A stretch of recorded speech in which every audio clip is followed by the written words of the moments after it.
সারাদিন আয়াসের জন্য কষ্ট করে ওরা রাত্রি কষ্ট করে সেটা দিয়ে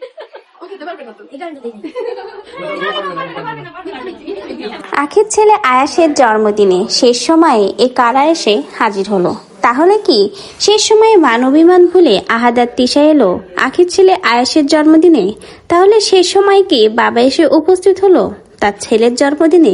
এমনও প্রশ্ন হাজারো মানুষের মনে।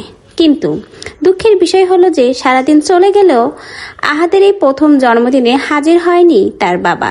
বাবার কোনো দায়িত্বই পালন করেনি আহাদ। কেবলমাত্র তার মাই তার ছেলে আয়াসের প্রথম জন্মদিন ধুমধাম করে উদযাপন করেছে। সেখানে আহাদ বা তিশা কাউকেই দেখা যায়নি।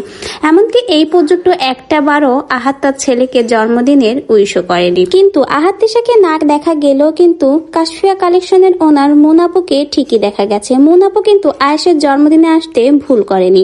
সপরিবারে জন্মদিনে চলে এসেছে মুনাপু। আয়াসের প্রথম জন্মদিন তার সাথে উদযাপন করেছে। এমনকি নিজ হাতে আয়াসকে কেক কেটেও খাইয়ে দিচ্ছে। এই সকল মানুষই কিন্তু দুঃসময়ে আখির পাশে এসে দাঁড়িয়েছিল। এজন্য আখি তার সুসময়ে এই সকল মানুষকে কিন্তু দাওয়াত করতে ভুল করেনি। ছেলের জন্মদিনে আখি তার সেই শুভাকাঙ্ক্ষীদের নিয়েই কিন্তু ছেলের এই প্রথম জন্মদিন উদযাপন করলো। কিন্তু যেখানে থাকার দরকার ছিল তার বাবা এবং বড় আম্মু তিশার, সেখানে একটা বারও কিন্তু আহাদ তিশা কাউকে আয়াসের জন্মদিনে দেখা যায়নি। এমনকি কোনো মেসেজ বা ফোন করে একটা বারও আয়াসের জন্মদিনে তাকে উইশ করেনি। তাই আখি কিন্তু এবার আহাদকে দেখিয়েই দিল তাদেরকে ছাড়াই আয়াসের জন্মদিন পালন করলো আখি তার শুভাকাঙ্ক্ষীদের নিয়ে, যারা দুঃসময়ে আখির পাশে ঢাল হয়ে দাঁড়িয়েছে। তো ভিউয়ার্স, আখি কিন্তু তার ছেলের জন্মদিনটা বেশ ভালো ধুমধাম করেই উদযাপন করেছে এবং তার সেই কাছের মানুষ তার শুভাকাঙ্ক্ষীদের নিয়েই কিন্তু আখি তার ছেলের প্রথম জন্মদিনটা বেশ ভালোভাবেই ধুমধাম করে উদযাপন করলো।